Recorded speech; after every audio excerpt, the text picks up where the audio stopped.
So yeah, as Steve mentioned, much of my career has been in computer security, and especially something called statistical anomaly detection, which is how you tell that something strange is happening on the computer by examining data. And something strange is happening in this data. My professional skills tell me that there are some statistical anomalies here.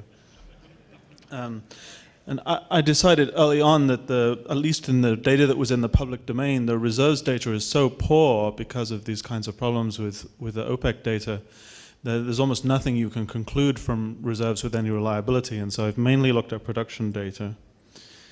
And this picture isn't coming out too well on this laptop, but I spent most of my time in the last year trying to understand this graph and variance of it.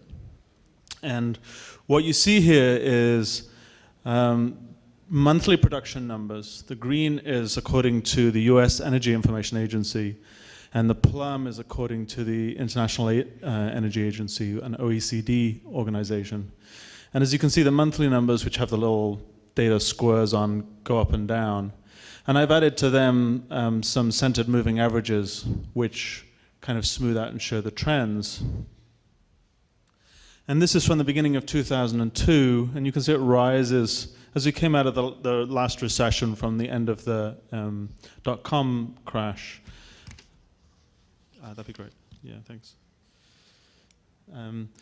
Then oil supply rose fairly rapidly as demand rose, and then it leveled out. And what is going on with this? It's fairly unprecedented in the history of oil production for there to be a leveling like this when prices are high, i.e. it's not a demand-side led thing, and there isn't some major oil shock like a war in the Middle East. So according to the EIA, the monthly data has now pretty much totally flattened out. But the IEA is showing an increase, very small increase, around 500,000 barrels a day extra capacity each year, much smaller than historical additions to capacity. So is this the beginning of peak oil, or is this something else?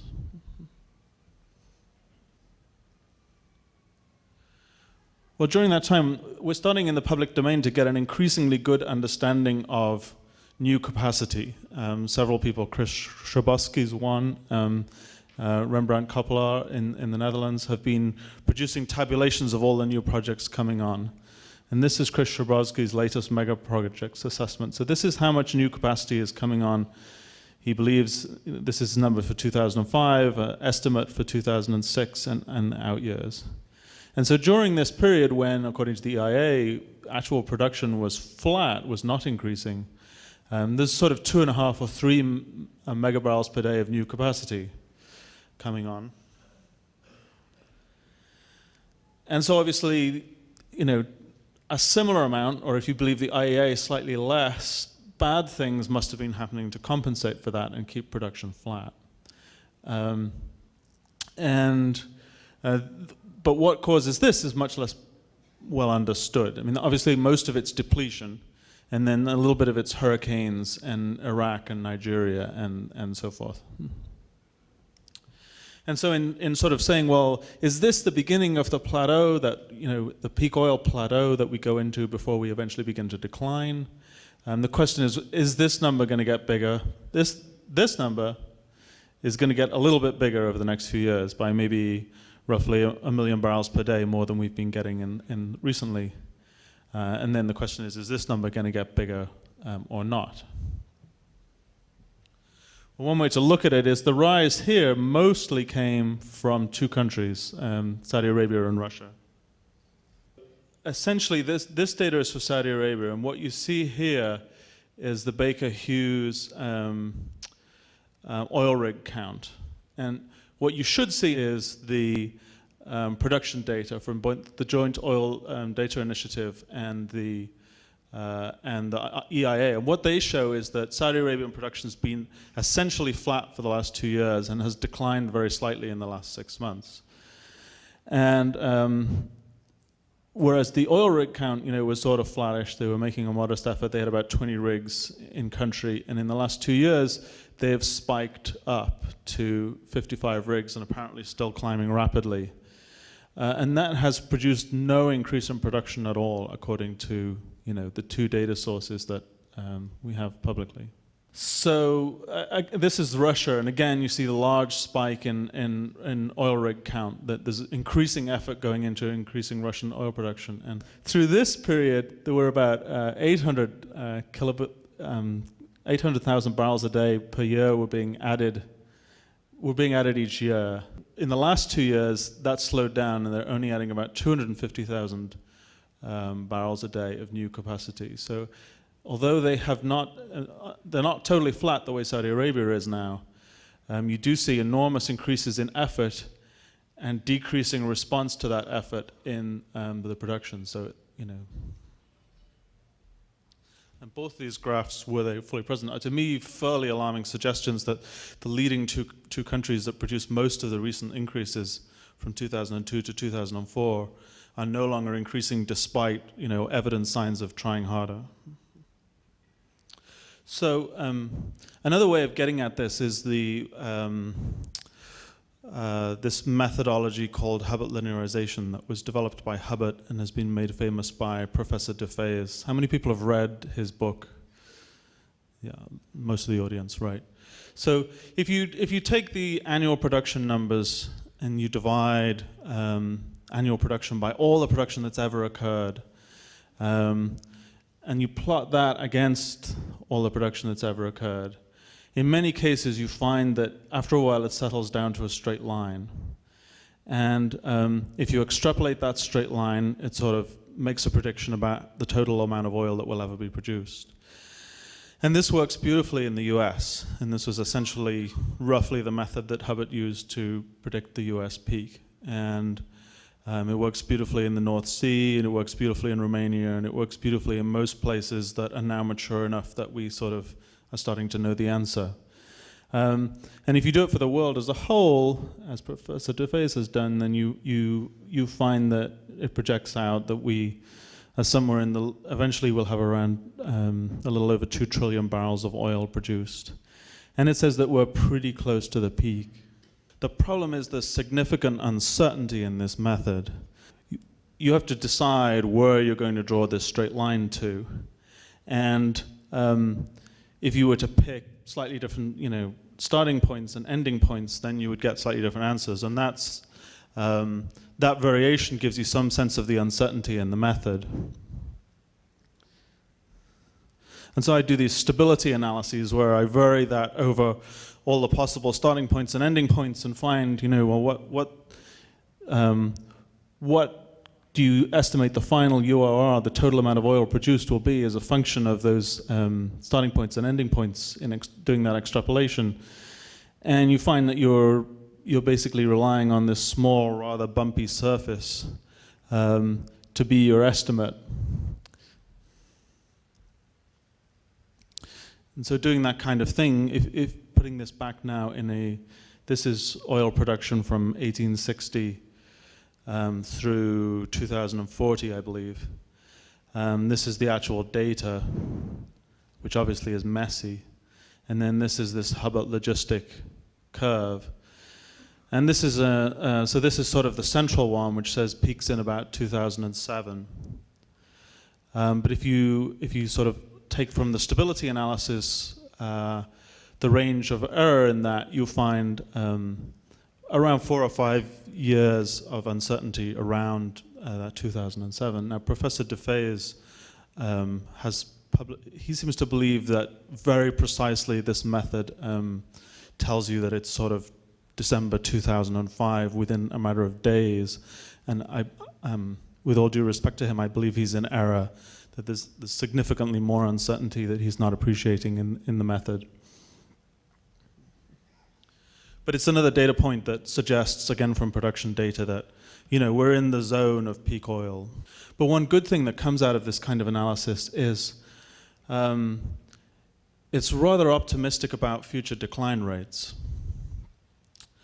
If this plots the percentage change in annual production from year to year, again going back to 1860, all the way out to 2040. So the historical data, early on in the industry, in the 19th century, It was very volatile, but typically, production could often increase from year to year by 10, 15% or even more. And as the industry matured a little bit in the early 20th century, that slowed down somewhat, but was still very often, in the 5 to 10% range. Here's 1929, and the start of the Great Depression, and oil supply then grew slower, around about 5% a year. So the Great Depression was not enough to stop oil supply from growing, but it was enough to slow it down. 1942, the US comes into the war, kicks oil production into a higher gear, the economy into a higher gear, and from then on it typically grew in this 5 to 10% range each year until 1973, first oil shock, and then the subsequent oil shock in 78, 80, causing oil supply to actually reduce for a while. And then since then, we've been in this period where it's been growing, a few percent a year, basically. So you can take all these various mathematical models, the Hubbert model, you can take different Gaussian models, you could just fit a straight line through this data, and all these different ways of extrapolating these different theories of how oil supply grows, they all suggest that you have at least several decades when, in this representation, peak oil is when you cross zero. You stopped growing from year to year, and once you go negative, that means you're declining, you're post-peak. But they all suggest that decline rates will stay in the range of a few percent a year for several decades to come, which is sort of an encouraging conclusion, because although peak oil is a serious problem, the data suggests we're pretty much upon it. The fact that you only have to replace a few percent, if your total oil supply declines a few percent each year, then you need to do something else altogether, only corresponds to a few percent each year, as opposed to a situation where you had to replace 10% or 15% of your supply.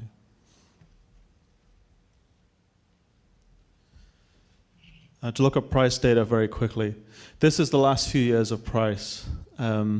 2002, 2003, 2004, 2005, 2006. There's a bunch of fascinating stuff going on in this data. This is the recent fall that we've seen in the last couple of months. As you can see, it's sort of, there's some strong seasonality here. There's a fall late in the year, it falls every year. And then in the late spring, it seems to fall. But it keeps moving back in time with each year. Even like this little notch here shows up every year, but earlier each year. So I'm guessing as financial institutions get more into the picture, they're constantly trying to look ahead and trade on guesses about what will happen, and they tend to sort of move the market's anticipation of natural trends forwards. And so this fall is coming earlier and earlier each year. The other thing that's happening is price increases are slowing down. Through the last couple of years, the trend lines were pretty much constant. And this year, it's not increasing as fast as it was. So the production has plateaued, and it seems like the market is kind of finding the price level that's required to match demand with supply when production isn't increasing. So that suggests that we've pretty much reached the price level that peak oil by itself requires. So sort of in conclusion, peak oil seems to be here. We seem to be at least at the start of the plateau of peak oil.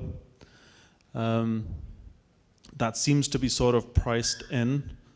The prices aren't required to go too much higher to get people to match supply and demand when production is not increasing. However, declines are not priced in at this point. It's very hard to say how fast they'll go. Declines will probably be somewhat slow, modulo, wars in Iran, revolutions in Saudi Arabia, etc. Obviously, adaptation has started. People are starting to buy smaller cars. People are, in fact, driving. The number of miles people drive each year normally increases about 3% a year.